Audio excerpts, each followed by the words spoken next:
Flash വെള്ളപ്പൊക്കം മേഘവിസ്ഫോടനം കൊണ്ടാണെന്ന കണ്ടെത്തൽ അശാസ്ത്രീയം. Doctor Zainuddin Pattazhi. നമസ്കാരം, കൊട്ടാരക്കര മീഡിയയിലേക്ക് സ്വാഗതം. മേഘവിസ്ഫോടനം നടക്കുന്നത് സമുദ്രനിരപ്പിൽ നിന്ന് 1000 മുതൽ 2500 മീറ്റർ ഉയരമുള്ള പർവ്വതനിരകളുള്ള പ്രദേശങ്ങളിലാണ്. 20 മുതൽ 30 സ്ക്വയർ കിലോമീറ്റർ പ്രദേശത്ത് 1 മണിക്കൂറിൽ 100 മില്ലിമീറ്റർ മഴ ലഭിക്കുമ്പോഴാണ് മേഘവിസ്ഫോടനം എന്ന് പറയുന്നത്. കളമശ്ശേരിയിൽ ഇന്നലെ 1.5 മണിക്കൂറിൽ 98.4 മില്ലിമീറ്ററും, മട്ടാഞ്ചേരിയിൽ 3 മണിക്കൂർ കൊണ്ട് 34.5 മില്ലിമീറ്ററും, ചൂണ്ടിയിൽ 3 മണിക്കൂർ കൊണ്ട് 54 മില്ലിമീറ്ററുമാണ് മഴ ലഭിച്ചത്. ഇതിന് മേഘവിസ്ഫോടനം എന്ന് എങ്ങനെ പറയും? മേഘവിസ്ഫോടനം ഉണ്ടാക്കുന്നത് പ്രധാനമായും കുമുലോ നിംബസ് മേഘങ്ങളാണ്. ഇത്തരത്തിലുള്ള മേഘങ്ങൾ വന്നാൽ ശക്തമായ ഇടിമിന്നൽ, ചുഴലിക്കാറ്റുകൾ എന്നിവ അനുഭവപ്പെടും. ഇതൊന്നും കൊച്ചിയിൽ ഉണ്ടായിട്ടില്ല.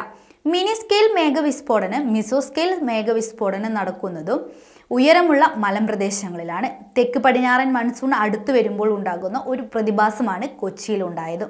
കടലിൽ ഉണ്ടാകുന്ന ന്യൂനമർദ്ദ വ്യതിയാനങ്ങൾ, അന്തരീക്ഷ താപം, മർദ്ദവ്യതിയാനങ്ങൾ, ക്യുമുലസ് കൺജൻസ്, അൾട്ടോസ്ട്രാറ്റസ് തുടങ്ങിയ മേഘങ്ങളുടെ അതിപ്രസരങ്ങൾ, അന്തരീക്ഷ ഈർപ്പം, അന്തരീക്ഷ അസ്ഥിരത, കാറ്റിൻ്റെ ഗതി, ഭൂപ്രകൃതി, മേഘങ്ങളുടെ പാറ്റേൺ മാറൽ തുടങ്ങിയ കാരണങ്ങൾ കൊണ്ടാണ് ഇത്തരത്തിലുള്ള ശക്തമായ മഴയും വെള്ളപ്പൊക്കവും ഉണ്ടാകുന്നത്. അതിശക്തമായ പ്രളയം, ഉരുൾപൊട്ടൽ തുടങ്ങിയ ദുരന്തങ്ങൾ ഉണ്ടായേക്കാം. അലേർട്ട് പ്രഖ്യാപിക്കുന്നതോടൊപ്പം അതിനനുസരിച്ചുള്ള മുൻകരുതലുകൾ സർക്കാർ തയ്യാറാക്കണം.